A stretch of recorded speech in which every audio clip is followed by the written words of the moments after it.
La tête dans le gazon, le rendez-vous des pros du gazon. En avril, le gazon a repris sa pousse. Malheureusement, il n'est pas le seul à sortir de sa torpeur hivernale. Les adventices aussi sont de la partie. Alors comment faire pour limiter leur développement dans votre gazon ? Oriane Boutier nous explique comment bien réussir sa conduite de tonte pour profiter de tous ses bienfaits. Oriane, quelles sont les conditions favorables aux adventices et comment la tonte peut permettre de les limiter ? Oui, il y a quelques conditions favorables aux adventices. La première, c'est la nature du sol. S'il est compacté ou s'il est pauvre, clairement, les adventices vont se développer au détriment du gazon. Un manque d'aération peut être aussi profitable aux adventices.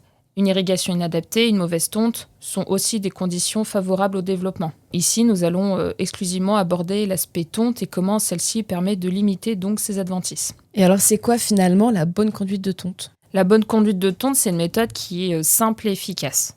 La règle, c'est tondre à hauteur constante et régulière. Ainsi, on favorise le talage et la densification du gazon, ce qui laisse moins de place aux mauvaises herbes qui sont d'office étouffées. La tonte permet aussi de limiter la montée à graines des adventices pour éviter leur reproduction et leur prolifération. Selon toi, ce seraient quoi les règles d'or de la tonte ? Il y a quelques incontournables en effet à la tonte. La première, vraiment à respecter de A à Z, c'est ne jamais tondre plus d'un tiers de la hauteur en un passage. Si vous vous trouvez face à un gazon qui est déjà haut, il va falloir le rabattre progressivement. Il faut aussi éviter de tondre sur une pelouse humide. Un matériel bien entretenu est important. Il faut des lames bien affûtées, bien propres, car si vos lames ne sont pas bien affûtées, vous allez couper vos brins de gazon de manière hétérogène, et un gazon qui est abîmé au niveau de son brin, c'est un gazon qui est plus sensible aux maladies et globalement au stress. La tonte, il faut la gérer aussi avec des scarifications, au minimum 2 fois par an. Ces scarifications permettent de retirer l'excédent de feutre, à compléter avec des regarnissages. Ainsi, en retirant le feutre, complété de regarnissage et avec la tonte, vous favorisez votre gazon au détriment des mauvaises herbes. Et pour un professionnel qui investirait dans un robot de tonte, qu'est-ce qu'il y a à savoir ? Un robot de tonte, c'est clairement très pratique pour un professionnel. Il lui permet de planifier ses interventions à différentes hauteurs, y compris de hauteurs de tonte courtes, de manière régulière et de façon fréquente. C'est vraiment un gain d'effort et de temps. Et qu'est-ce que tu penses du mulching ? Alors là, le mulching, c'est pas forcément recommandé. En particulier si les adventices sont déjà grainés, car cela favorise leur dissémination.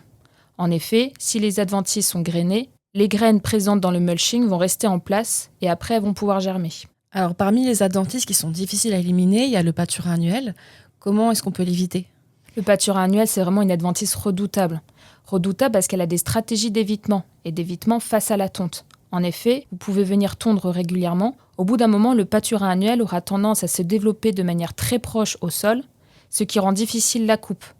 S'il est proche du sol, vous n'arrivez plus à couper, et ainsi, une fois monté à graines, vous n'arriverez plus à endiguer la prolifération du pâturin annuel. Là, clairement, il n'y a plus de secret, il faut venir désherber à la main. Merci à toutes et à tous pour votre écoute. Rendez-vous le mois prochain, où nous vous expliquerons comment adapter la conduite d'irrigation avant l'arrivée de l'été.